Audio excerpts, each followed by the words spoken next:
So let's jump in here and get the entirety of this match. Cedric, any predictions, my friend? Well, this is a really tough question, of course, because Yuta Takahashi playing an Izzet deck, picking against him to lose when he's playing Izzet seems foolish. However, Shota with a control deck, picking against him when he's playing control seems foolish. So do I have to pick one? Well, I mean, you could just you could be Switzerland.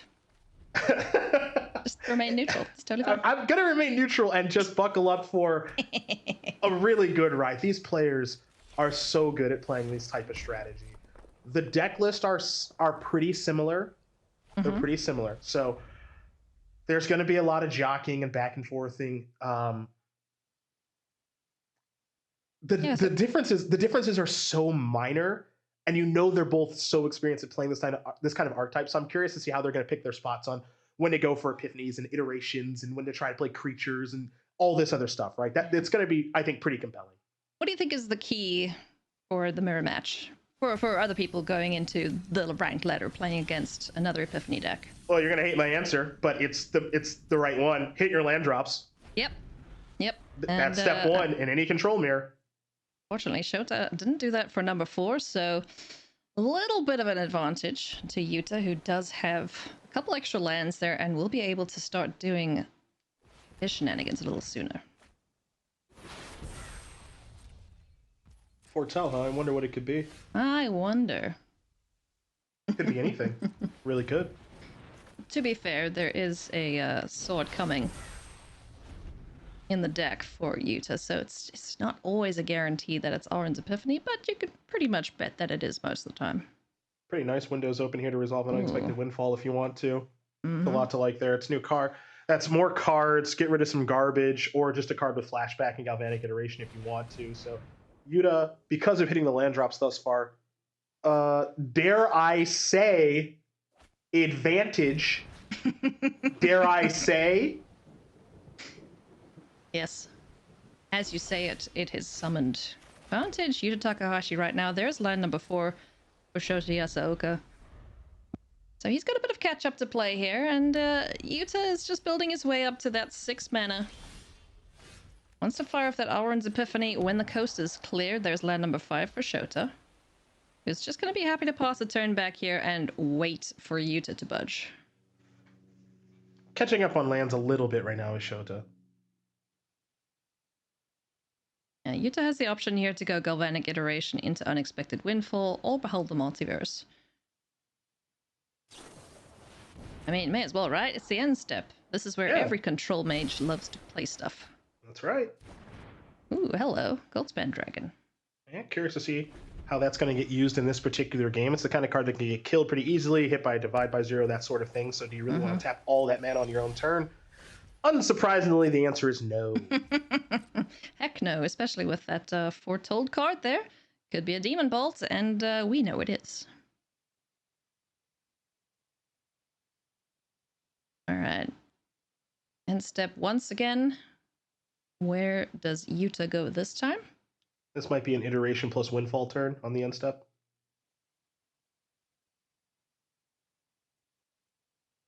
Looks like he was thinking about it briefly.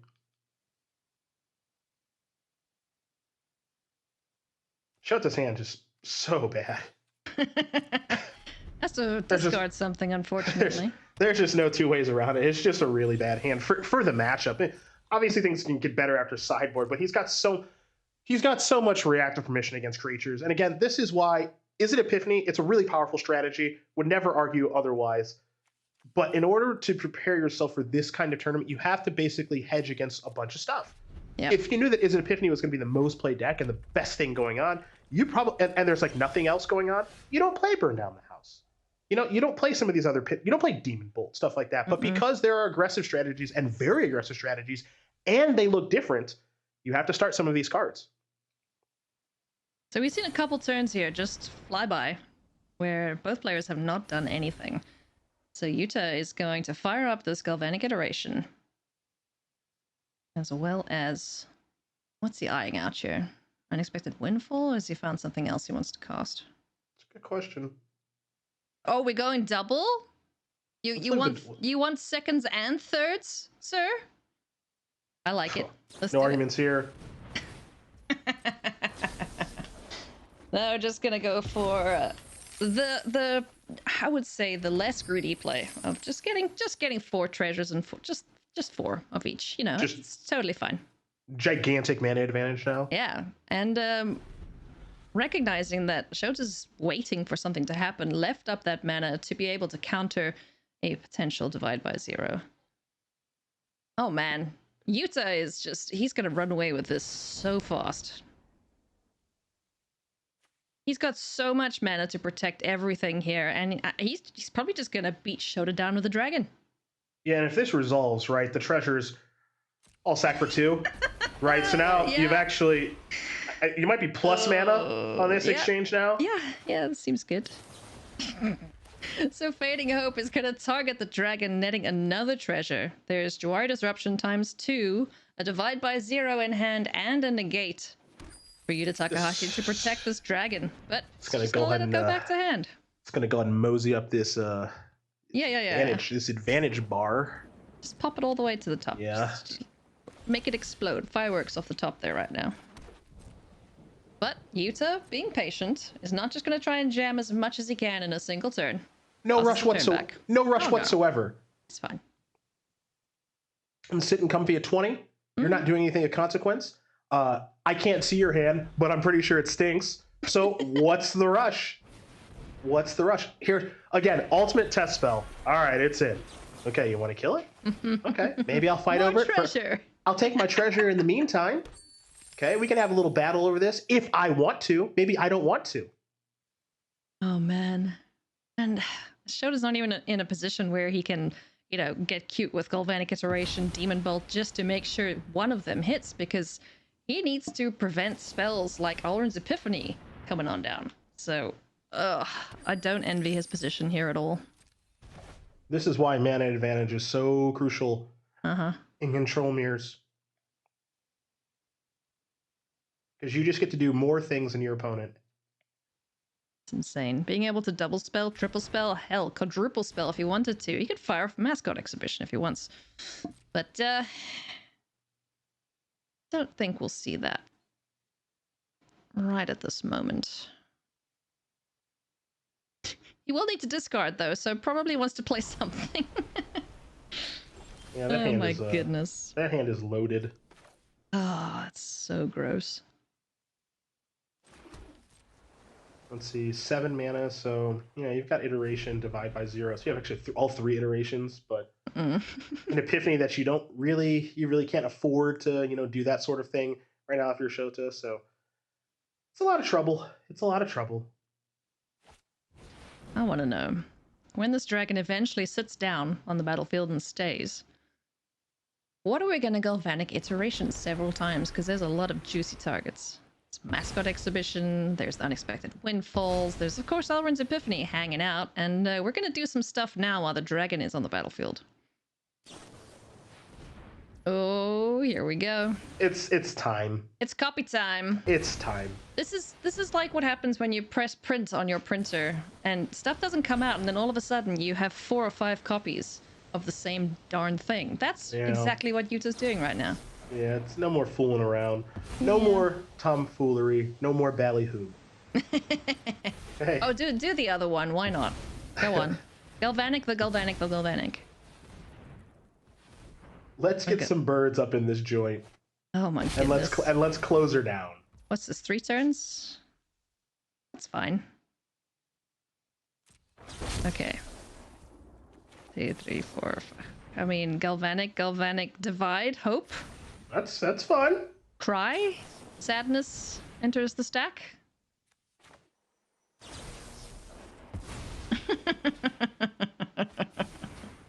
This is so silly.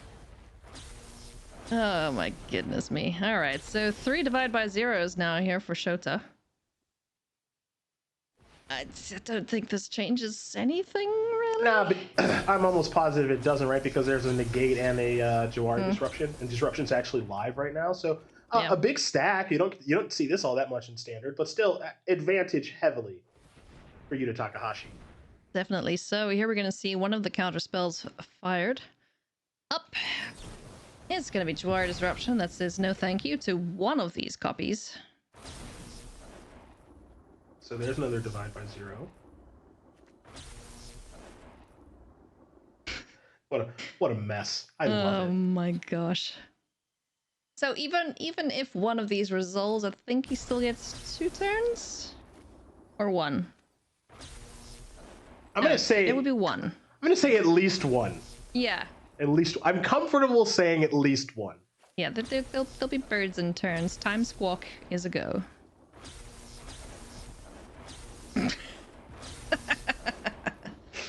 And you know my favorite part about this? These two players love this. Oh, I would never do this. Oh, but, and then we're gonna go Vanic and then play a negate twice. But Takahashi and Shota, they love this. This is what they live for, is a stack and all of these counter spells, and just, this is what I love about Magic. Some people like attacking with various pack leaders. Some people like snow-covered plains, like myself. Some people love Mayhem Devil, and some people love that. 3 turns. Yeah. So we were right. It was at least 1. We were right, technically. This is lethal? No, yes. Yes. Yes. He only needed the 1 turn, though. I don't know what the big fuss is about. This Epiphany. Cedric, it was just 1 turn? Come on. Anyway, well, let's go to sideboards. That was a lovely mess of a turn for those two players. That's for sure. But all kidding aside, that's what, when we talk about mana advantage, you saw it right there. Yeah. Just the ability for Yuta to do so much on that turn. Goldspan Dragon assisting, so much mana to cast all of the spells and copying this and that and disruption and negate and yada, yada, yada. I mean, all that's possible because you have a huge mana advantage over your opponent. And so I'm sure if we were to ask Shota, hey, you missed your land drop on turn 4, how you feeling about things? He'd say, horrible. I feel horrible. I know how these games play. I've been doing this forever. And so we'll see how the land drops go in the next game. Hopefully a little better. Both of these players starting in 1997 and 1998. So yes, they have been playing forever. They know what they like out of Magic, and this is exactly their cup of tea. As we get ready here for game number 2, let's see if Shota can find those land drops and put up a bit more of a fight here, because Yuta Takahashi just went to town. He was like, oh, I've been waiting forever to do this, and look what he did. These are, and have been for a very long time, 2 of my favorite Magic players of all time. I don't play control decks well, never have, never will. But watching them do it is always incredibly enjoyable to me. They love playing this style of strategy, and they do it so incredibly well. They're so proficient at playing these decks. It's always a joy to watch. Well, there's a reason Shota is a Hall of Famer and Yuta is current world champion. So you're getting a masterclass here, friends, in how to play this gosh darn deck.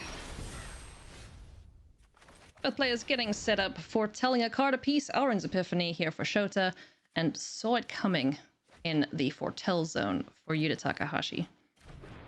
Looks a lot better here for Shota as far as lands are concerned. Jawara Disruption will be played as a land, a couple more lands in hand, Unexpected Windfall, has a copy of Goldspan Dragon. We saw how powerful that was in the last game, so significantly better hand for Shota. And it's interesting to see how the first few turns go when you actually have stuff to do. You know, Expressive Iteration is a great card to play on turn 3, excuse me. Find your land, get that out of the library, filter through some stuff. Doesn't look like we found land there, unfortunately, for Yuta, but, you know, both players just kind of doing their own thing now. It's very different to what we saw in game 1, where they were kind of waiting for the other one to make the first move. Yeah, one of my favorite things about like a matchup like this is sometimes it just becomes a main phase battle as opposed to I'm going to react to what you're doing. So in that first game, we saw just hit my land drops, draw some cards, make sure I hit my land drops in one big turn, right? But not really tapping out much on the main phase. Now we're seeing, okay, I'll tap out, I'll iteration, you'll iteration. Okay, we're both tapping out. Well, your shields are down, so I'll windfall. Now I'll tap out. I'll play Goldspan Dragon. You're going to try to stop me from doing this. I'll fight back. And it stops becoming a control matchup really in a weird way at all. It becomes something else entirely. Great. Yeah. Test of Talents here on the sword coming. Isn't going to find too many copies of that, but does get to look at the hand here of Yuta Takahashi. So we'll have full information, at least for the time being. So Shota Yasooka very much and he has the advantage in this game number 2. Nice. Just getting a look at the deck too. This card is so cheeky. Yeah, Test of Talents is really, really nice. Of course, the counterspell aspect of it is great. But also, we can't take away the information aspect of it, of how did you sideboard, what's in your hand, get some stuff out of your deck, so on and so forth. So now, if you're Shota, you know that, okay, my opponent's hand is fine. It could turn into a couple of different things, but it's not so great. It's not unbeatable. And the other thing I like as well is that with Goldspan Dragon, we mentioned it's a really good card. It's not any specific matchup dependent. It's just a great card. It swings, it makes a treasure token. If it's targeted, you get another treasure token. And there is a defensive spell in Shota's hand to protect it. That Fading Hope can just bounce it back to hand if there is a threat of a Thundering Rebuke. Yeah, you'd think the Fading Hope not that good of a matchup like this, right? But you mentioned something very important, which is you can kind of protect your own card from dying. Goldspan Dragon is very much worth protecting. So as an expressive iteration gets cast here by Yuta, and perhaps we'll see the cards, perhaps we won't, we do know that Shota does have a way to respond to the Thundering Rebuke. Doesn't have the option to go Galvanic into Thundering Rebuke. But he's gonna try. You gotta go. You gotta risk it for the biscuit. Get this dragon off the battlefield. Now this will make another treasure. This target will also make a treasure. And we can float, I believe, enough mana here for Memory Deluge as well. If that's the option that Shota decides to go for. Just happy to send it back to hand, though, and leave up the 4 mana. Leave up the 2 mana, excuse me. Oh yeah, this one's over, I think. Guess who's back? Yeah, so you do this attack, you make a treasure, you sack those treasures, you cast Epiphany off of Foretell, and then your next turn, let's see, that's 4, 5, 6, yeah, and you get the chain next turn, so yeah, we're all good. We're all good. Yuta knows it, I know it, everybody at home knows it. So let's just go ahead and play game 3, what do you say? Yeah, sounds good to me. That one was a lot quicker than the first game. We were just tipping toe around each other. This one, yep, I got my mana, I got my stuff. You are now very dead. That's how I like it. Let's get it moving. Let's get it moving. Not here for a long time. We're here for a good time. Exactly. No one wants to see the control matchups where Teferi just slows things down and counters everything until he eventually ultimates and then kills all your... No one wants that. Just kill people with dragons. I see that I've rubbed off on you. Oh, yeah. Oh, yeah. Get them dead. Yes, kill them. Player removal is the best removal. The things do change quite a bit after sideboard. You saw a lot of main phase tapping out and stuff like that. So I expect to see more of the same. It is interesting to note Takahashi, both it looks like 2 copies of Hullbreaker Horror in after sideboard. Not the best card in the Izzet matchup, but it can play a role. It's an extremely powerful card in general. We know that. So seeing that in is it's a little bit notable to me. Interesting. Let's take a look at the opening hands here. These both look very good, so both players happy to keep their 7. And let's get the game underway. Spikefield Hazard becomes a land, and there is the second man land, or excuse me, the tap land, unless you play it a little late. Both players have brought Smoldering Eggs to the battlefield. So that adds a new dimension to the game. You know, is the game going to become about transforming that as quickly as possible and then killing a Smoldering Egg if it transforms or before it transforms? So you just see how the game, in game number 1, how they have like all of these kind of reactive cards because you have to care about aggro decks in addition to Izzet Epiphany. Well, they're able to get a lot of that stuff out of their deck now and say, hey, you know, let's maybe make it about tapping out and a bunch of different stuff in the sideboarded games. This is very much a mirror match at the moment. These players are just copying each other, Cedric. I thought Galvanic Iteration was the only thing that copied. Well, I wouldn't mind being as great as these 2 players are, so I'd copy them too if I could. I mean, you can transform right now if you want to. If he has an untapped land, you can just play Windfall. Yeah, got the pop. Oh, actually, no, you're short. You're short 1, so you can. I guess technically you can if you really want to shove, right? Because then you can iteration. Yeah. I don't know if that's the best use of the treasures, though, so he's just gonna hang tight and ship it back. Keep Shota guessing. I wonder if Shota's gonna do the exact same thing. He could Windfall on his own turn. It's a little bit more risky because you're playing against a deck that does have negate and stuff, so... That is very interesting consideration. You see the difference between play versus draw, right? Yeah. On the play, you can make the play that Takahashi made. On the draw, your Shota, you have the option of the same play, and really can't comfortably make it. Mm-mm. So now you're down on mana. It's 6 mana to 4 mana. Takahashi hasn't made a land drop yet, so it could potentially be 7 mana to 4 mana. That's tough. Yeah. Another Smoldering Egg could be added to the battlefield here. Expressive Iteration would flip the Smoldering Egg. And then having the Divide by Zero backup, the mana advantage is big, big deal. Yeah. Pretty decent amount for Takahashi to think about here. It's a slight advantage for him right now, I think. It's not major. Mm-hmm. Looks like we're going to deploy another egg.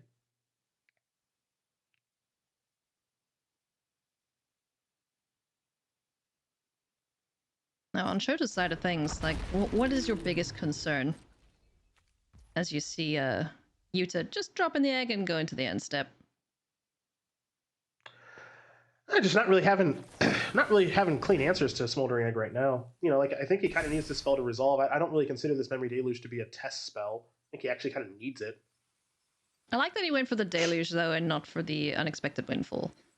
Because for Unexpected Windfall, you have to discard a thing. With this spell, it's okay. Demon Bolt's pretty nice. Okay. Yeah, Bolt Iteration is really, really good, I think. Yeah, try kill 2 birds. Oh, no, they're not birds, with 1 stone, I guess. 2 eggs with 1 bolt. So now while the shields are entirely down... Nice. Okay. Just transforms one of those, put 3 counters on the other. No, the Iteration Demon Bolt find is like tip top. It's really good, actually. This does leave them vulnerable, though. Teachings of the Archaic, grabbed from the sideboard, courtesy of the lesson learned. Does Shota go for it? That's the question.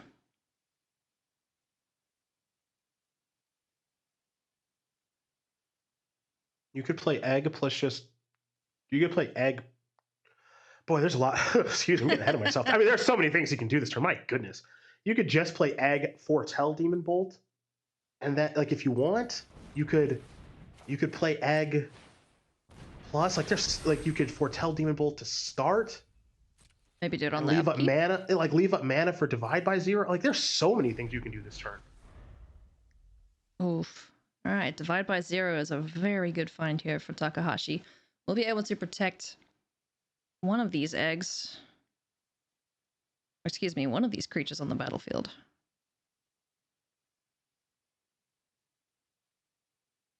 So many options here. Just look at the hands. There's just so much that these decks can do. Let's start things off here. Get this land down. And Teachings of the Archaic is going to get discarded. Okay. Here comes more treasure. More damage, courtesy of the Ashmouth Dragon being flipped. Is now the time to respond? Okay, so we're going to... Oh, this is going to Divide by Zero. Okay. Battle back? Maybe. I mean, it's an extra 3 counters on this other dragon. No, he's just happy to let it go back to hand.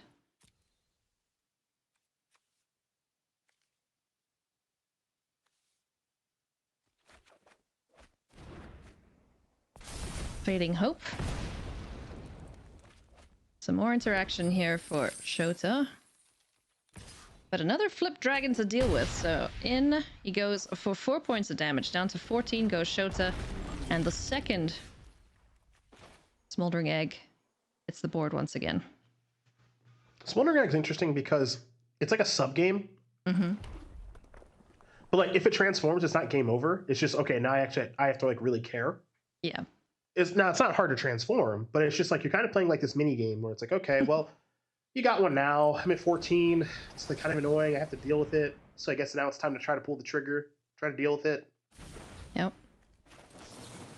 And now it seems it's time to go for the Demon Bolt, Galvanic Iteration. Does it target just one or both? It's going to go for both.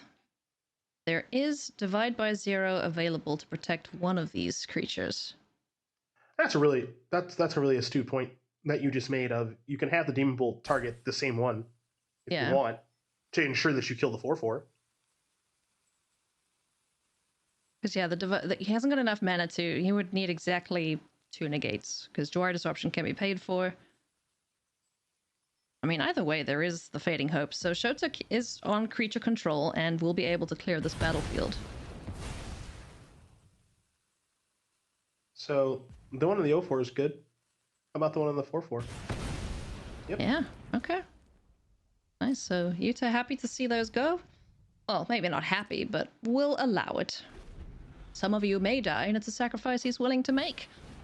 As we're going to see Expressive Iteration go digging for some more goodies at the top of the library. What can Yuta find? Ooh, Alrund's Epiphany? That's a goodie. The old namesake. Got a lot of mana too. 4. Yeah, he's got 8. He's got a lot of mana because of these treasures. I know. Foretell. Yep. Yeah. Okay. So setting himself up nicely. Yeah, I was gonna say might be setting himself up for a really, really nice turn. So we have seen Goldspan Dragon and the impact that card can have in this matchup. I don't think it's the right spot for it, and neither does Shota. So it's just gonna hang steady now. Another land off the top. Galvanic Iteration is available here for Yuta. Does he pull the trigger now, or is he just happy to play a land and pass the turn back? This plus Windfall, probably. Yeah. Let's get some treasures. Let's catch up a little bit here, says Shota. He's going to discard one of the Smoldering Eggs. Draw 4 cards, get 4 treasure. Yeah, it looks like the Smoldering Egg minigame is over. It's not about that anymore. We can go much bigger than that. Yeah, okay. Divide by 0, the other one. Yeah. Nice. It's pretty good, actually. Yeah. Mascot exhibition.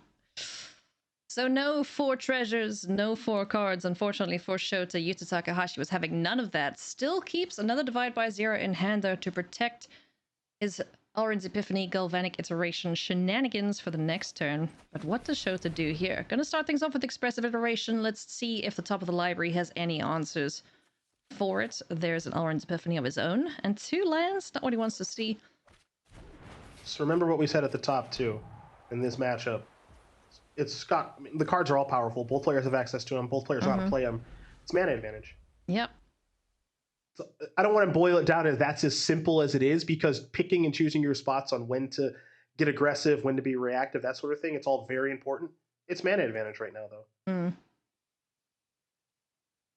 And Shota's not in a position where he can deploy any of his threats. He needs to be on protect everything. Because he's at 14. That's a big chunk of damage that's come down. Doesn't take long to close it if you're Takahashi. If you feel comfortable making a move right now. Yeah. You could Iteration Epiphany and say, you know what, I don't think you have it. Let's roll. Yeah. You could do it. You could go for 3 turns here. Play it from the graveyard again. If he wants to. Yeah. 2, 3, 4, 5, 6, 7. Yeah, he's got 11 mana left over after that.